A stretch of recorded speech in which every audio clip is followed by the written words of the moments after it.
सास बहू की नोकझोंक। गांव का नाम था शिवपुर। शिवपुर छोटा सा गांव था, लेकिन वहाँ के घरों में कहानियाँ बहुत बड़ी बड़ी चलती थी। इन्हीं घरों में से एक था शर्मा जी का घर।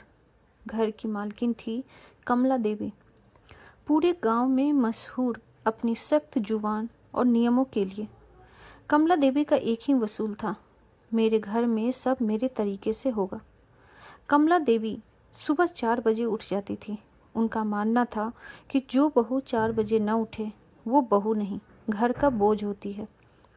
उनके बेटे राकेश की शादी को अभी 6 महीने ही हुए थे। नई नवेली बहू का नाम था पायल।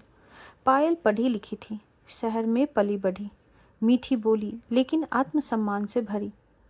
और यहीं से शुरू हुई सास बहू की नोकझोंक।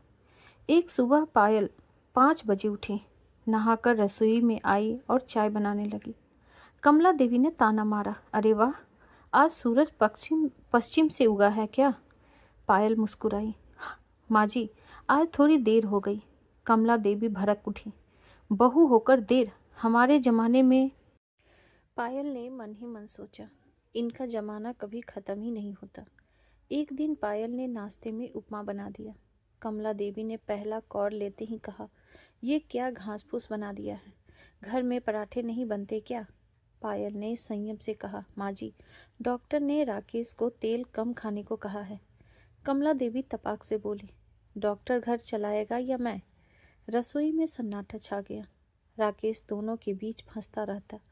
माँ कहती, देख बहू तेरे कान भर रही है।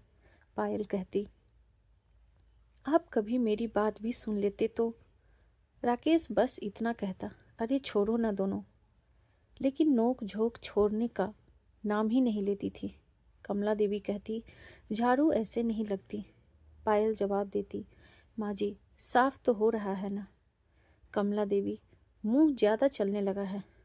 पायल मन में, और आपकी जुबान तो रॉकेट है। पायल चाहती थी अपनी नौकरी जारी रखे, अपने तरीके से घर संभाले। कमला देवी का मानना था, बहू का काम है घर, नौकरी नहीं। एक दिन पायल ने साफ कहा, माँ जी, मैं नौकरी छोड़ना नहीं चाहती। कमला देवी का पारा चढ़ गया, तो ये घर होटल समझ रखा है। एक दिन बात इतनी बढ़ गई कि आवाज़ें बाहर तक जाने लगी। कमला देवी बोली, हमने बहू लाई है, बहस करने वाली औरत नहीं।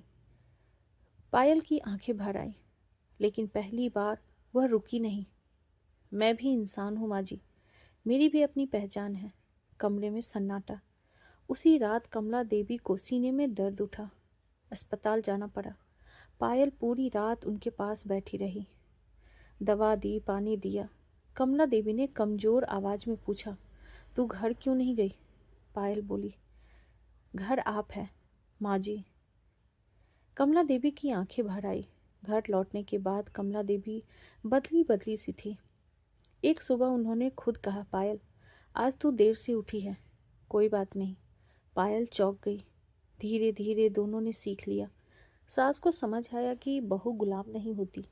बहू को समझ आया कि सास का गुस्सा डर से पैदा होता है। नोक झोंक अब हंसी में बदलने लगी।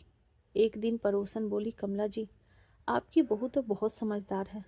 कमला देवी मुस्कुराई, हाँ थोड़ी जुबान तेज है, लेकिन दिल साफ है। पायल रसोई से बोली, माँ जी, आपकी भी। दोनों हंस पड़ी।